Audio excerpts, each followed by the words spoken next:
What's going on, YouTube? Welcome back to another video. Today, we are reacting to Jalen Confessions of a Chick-fil-A Employee.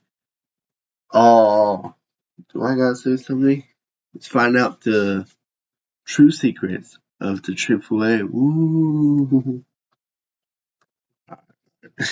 let, let me stop. I tried to say stuff. So for legal reasons, I made this whole entire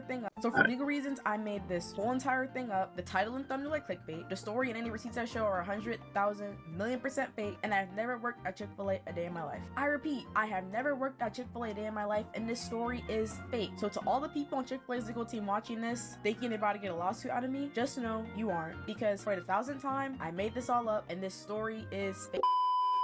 So this story actually took place this past summer, aka the summer before I went off to college. And being more than determined to beat the broke college student stereotype, I was hungrier for a bag than ever. And I'd heard through the grapevine that the Chick-fil-A pay was good. So of course I'm going on TikTok to do some research, but every other scroll, I was seeing employees having literal mental breakdowns over working there. And initially seeing this, I was just like, please, y'all just being dramatic and aren't serious about bad. So of course I applied for the job, and a few days later I was in the chair, seated for an interview. And of course I Googled and practiced every— Yeah, that's nice.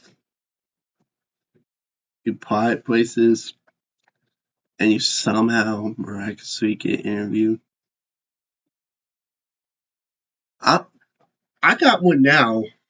Let's be honest, I got one now. But it took me a couple of years, bro. Took me a couple years. But then the stuff that I was getting asked, 2 days later I was in the chair, seated for an interview. And of course I Googled and practiced every question, but then the stuff that I was getting asked was completely out of left field. So me being me doing what I do, I just start pulling stuff out my butt. And I could tell these interviewers were eating everything and anything that I was saying up. Because every time I finished talking, they looked at each other with their brows raised like, and then start writing stuff down. And in my head, I was just like, So the interview finished, I shook both their hands, and I walked out knowing that the bag had been secured. So it came to no surprise when a few days later, I got a text telling me that they wanted me to join the team. And being the bag chaser that I am, of course I accept the offer. And a few days later, I was called in by one of the managers to come in and do some paperwork. And during this time, we were talking, and she had asked if I thought I was gonna get the job. And I was trying to be a thug about it, but I couldn't. And ended up just being like, yeah. Now for some very important context, right? During the interview, I had acrylic nails on, and I'm an extremely expressive person, as seen whenever I get on the internet to yeah. I talk a lot with my hands, and I was doing all the same in the interview. And then, when I came to the paperwork, which again, the lady who interviewed me was the manager, I still had my nails on, and my piercing was visible, and she didn't say or do anything to indicate that they would be a potential problem. And to back up even more, when I was doing my TikTok research, I was seeing people work there who had bigger piercings and longer nails than mine, so I was under the impression that I was going to be in the all clear. Anyways, my first day comes, and when I pulled up in my head, I was just like,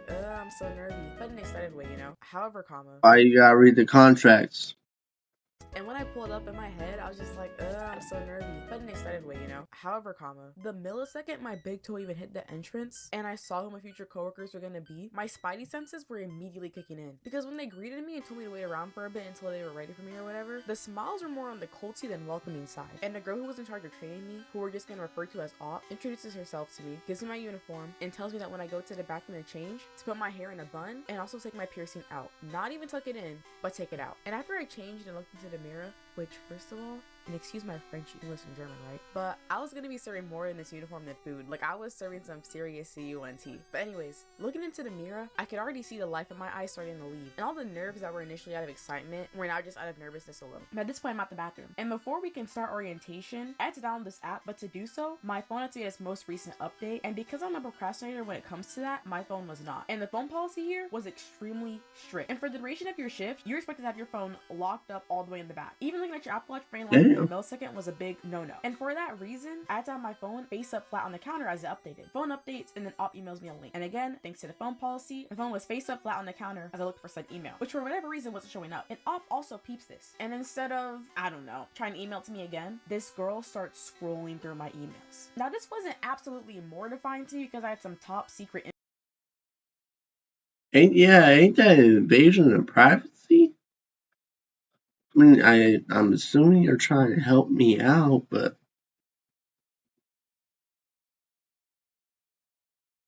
info on Area 51 in my emails. My thing was, this girl was approximately 3 scrolls away from seeing a notification of any Area 3 fanfiction that I had bookmarked getting updated. But the email ended up being in my spam folder, crisis averted, and now it was finally time to start orientation. But before I can even start, Op says to me, you have to take your nails off. And the way that she was saying it, she was expecting me to do that on the spot. And excluding the fact that it's impossible, unless you want a bloodbath, that's something that you can't do with acrylics. And obviously in a more polite way, I tell her as much. And she goes, well, since today's your first day, you get a pass. But when you come in tomorrow, they need to be off. Mind you, I was working 7 a.m. to 2 p.m. this day and the same the next. And excluding the fact that I had bills to pay, places to be, just all around things to do when I clocked off that day, it is already so difficult to squeeze in a last minute nail appointment, let alone with the time frame that I was being given. Which again, in a more polite and corporate way, I tell her as much. But then I also out on the fact that when I come in on Saturday, which was my next shift after Tuesday, that they'd be off. So as you can see here, I am by no means trying or even being difficult. I'm giving a solution to the problem. I'm putting the conflict resolution skills that I put on my resume to work. And Hop just looks at me and says, well, if you come in tomorrow and you're still on, you're getting written up. I didn't hear that. And to those words, I felt my heart slide all the way down to my cheeks in real time. Because what do you mean? I'm not even an hour into my first day on the job, and I'm already on the verge of getting written up. All I responded with was, okay, I'll see what I can do. But from that point on, I knew I was not gonna like this girl, and we were not gonna get along. So for real this time, I'm finally able to start scrolling through the stupid orientation. And let me just say, I love me some Jesus. Me and him, we are locked in #AF. But I had to watch 8 to 10 videos, right? And at the start of every single one of them, they would reiterate the purpose of Chick-fil-A and its employees, that being to be the best steward that we could be to Jesus Christ, over and over and over again, to the point where it was just getting straight up cold. And on the next page, there's a list of words that we couldn't say and what to say in place of them. Now, these banned words weren't cuss words, slurs, or any sort of hate speech. They'd be your average everyday sayings, such as of course and you're welcome. And Op explains that this is because, unlike McDonald's, we actually pride ourselves on hospitality and customer service. And I don't know if this is a Chick-fil-A thing, or it was just my location, but And I always heard that you have to always say, my pleasure. Yeah, I'm starting to feel bad for y'all. I ain't gonna lie. McDonald's catching strays from the managers. But because of how much better Chick-fil-A is than McDonald's, when referring to our coworkers, we weren't allowed to say okay. Instead, we had to say heard, like this was some Gordon Ramsay show. And then the next list consisted of appearance things that weren't allowed to fly. And of course, piercings were included in that. And on the next slide, as reviewed, there is a plethora of images of people. And upon clicking on one, you get a Harvard essay as to what was wrong with their appearance and why. At this point, I was fresh out of high school. Like I just walked across the stage last week fresh and was more than deserving of a break from any sort of required reading. And these explanations were all self-explanatory common sense. So I skipped to the next slide and keep it pushing. And I guess she figured that I couldn't have read all that fast enough, but let the record show I'm a very fast reader. Finishing 100,000 word A with prefix in one night is slight work for me. But she puts her finger to the iPad and moves it right back to the last slide. And then goes, no, you have to read every single one of them. Okay.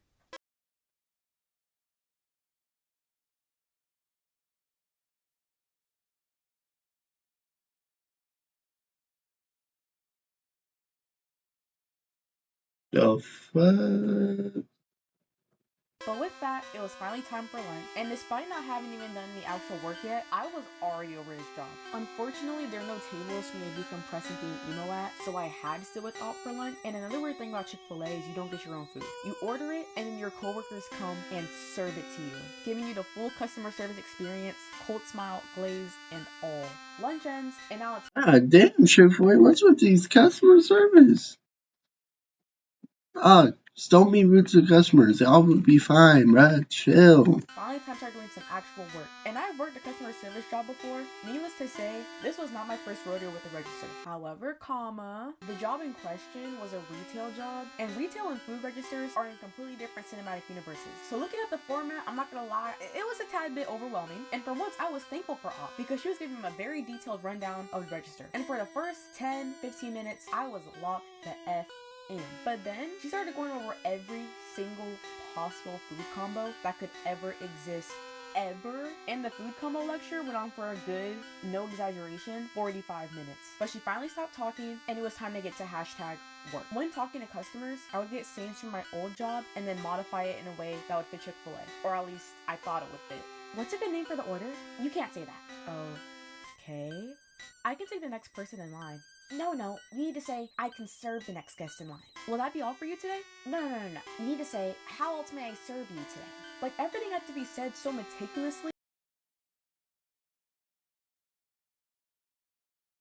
It's crazy. It's like, it's not new to me. Cause like Ben knew they have to say like shit like my pleasure.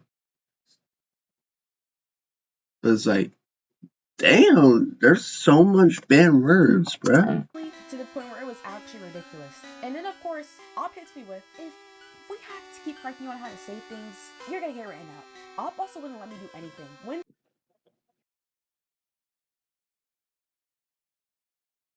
taking an order, you get every part of that person's order before you ask them for their name. So I would get a customer, start them off, and then she would swoop in, kick me off, and then would get on me for not asking for their name, even though she wouldn't even let me get that far to do so. I'd be more understanding if it was packed with everybody and their mama up in there, and if people weren't getting their chicken minis in 0.03 seconds, somebody would start getting ghetto. But there'd be one, maybe two people in line, max.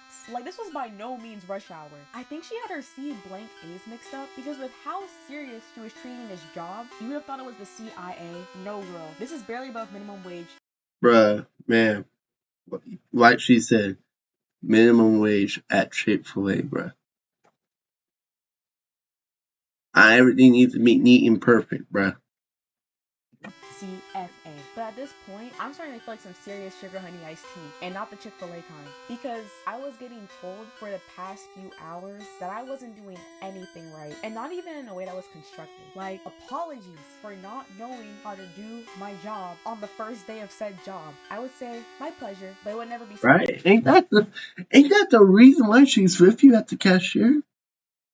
So that way you can learn, get used to things.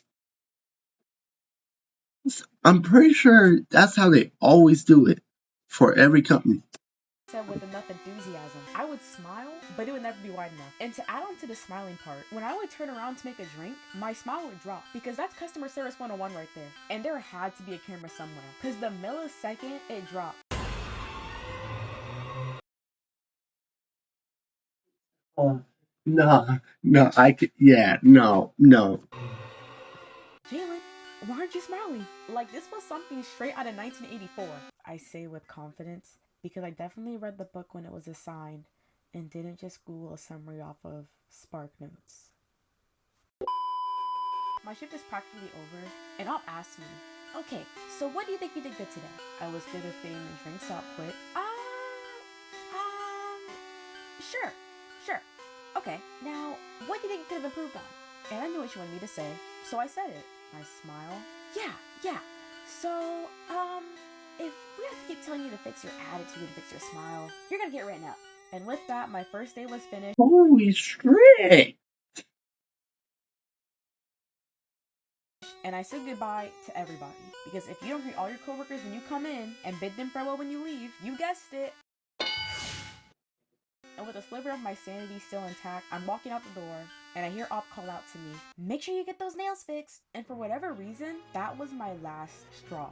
One thing about me, when I feel a lot of anything, I cry. So when I'm really happy, I cry. When I'm really sad, I cry. And when I'm really frustrated, I cry. And I was so frustrated. And the whole drive back, I felt so conflicted, because I was like, yes, this pay is sexy AF, but what good is it if I come home like this after every shift? And after a mini crash out on the fence. Yeah, I don't know why your first day being awful. Yeah, that sounds like, yeah,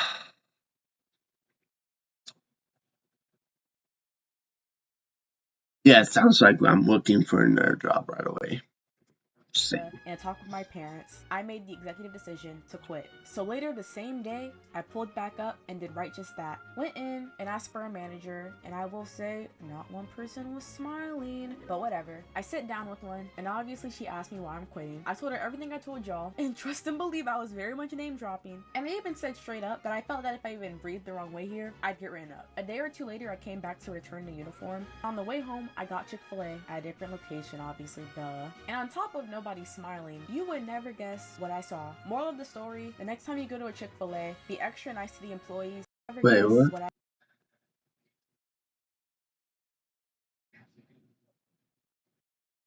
I saw. Moral of the story, the next time you go to a Chick-fil-A, be extra nice to the employees, because 9 in 10 chance they're getting tortured in the basement. But thank you so much for... Yeah, that is sounding like that's just that location.